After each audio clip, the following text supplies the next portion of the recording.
వ్యవసాయంలో పెరిగిన పెట్టుబడులు కూలీల సమస్యకు తోడు మార్కెట్లో గిట్టుబాటు ధర రాకపోవడంతో ప్రత్యామ్నాయ పంటల సాగుకు రైతులు మొగ్గు చూపుతున్నారు. ముఖ్యంగా పండ్ల తోటలు తక్కువ ఖర్చు తక్కువ శ్రమతో దీర్ఘకాలం దిగుబడులు పొందేందుకు ఆస్కారం ఉండడంతో నిజామాబాద్ జిల్లాలో కొంతమంది రైతులు తైవాన్ రకం జామ తోటల సాగు చేపట్టారు. ప్రస్తుతం మార్కెట్లో మంచి ధర పలుకుతూ ఉండడంతో లాభాల బాట పడుతున్నారు.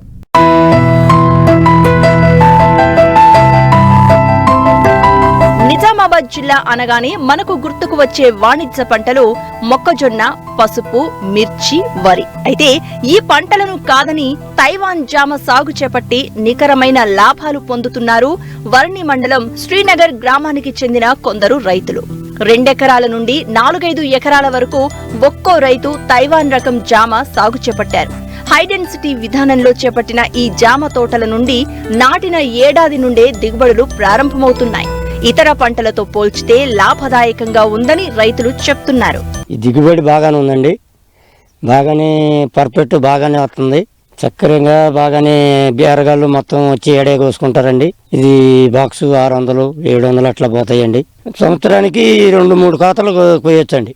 ఇప్పుడు ఒకటి కోసామండి, ఇది రెండోదండి. ఇది 10 రోజుల్లో వస్తాయండి. పెట్టుబడి బాగానే, ఇది ఖర్చు బాగానే వస్తుందండి. సంవత్సరంలో 3 కాపులు ఇది కాస్తుందండి. 2 కాపులు బాగా అవుతాయండి. 3వ కాపు వర్షాకాలం వస్తుంది, కొద్దిగా తక్కువ అయిద్దండి. ఇతర పంటలు సాగు చేసి నష్టపోయిన రైతులు 3-4 ఏళ్లుగా జామ సాగును చేపడుతున్నారు. సంప్రదాయ పంటలతో పోల్చితే జామ సాగు లాభదాయకంగా ఉండడంతో శ్రీనగర్ గ్రామంలో దాదాపు 20-30 ఎకరాల్లో సాగు విస్తరించింది. చుట్టుప్రక్కల జామ సాగు లేకపోవడంతో మార్కెట్కు పెద్దగా ఇబ్బంది లేదు.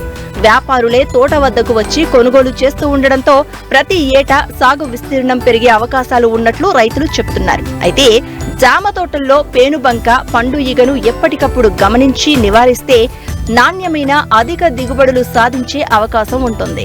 నేను జామ పెట్టి దాదాపు 7 సంవత్సరాలు అవుతుందండి. తైవాన్ రకంలో ఇది పింక్. ఒక్కొక్క మొక్క వచ్చి మాకు అప్పుడు 50 రూపాయలు పడింది.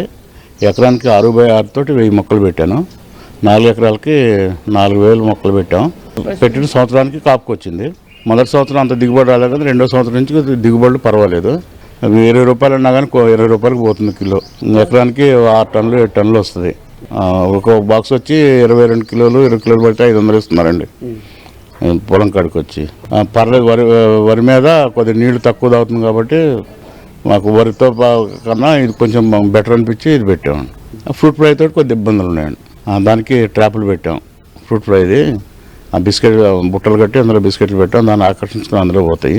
మిల్లీబాగ్ దీనికి బాగా నష్టం చేస్తాయి. కాయ అంతా పాడైపోతాయి, చెట్లు పాడైపోతాయి. పెండలు కొడతాము. ఒక 4-5 రైతులు వేశారండి.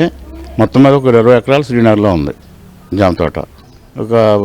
మొత్తం ఎకరానికి 1,00,000 పెట్టుబడి అవుతుందండి. సంవత్సరానికి ఒక 2 లక్షల దాకా వస్తున్నాయి.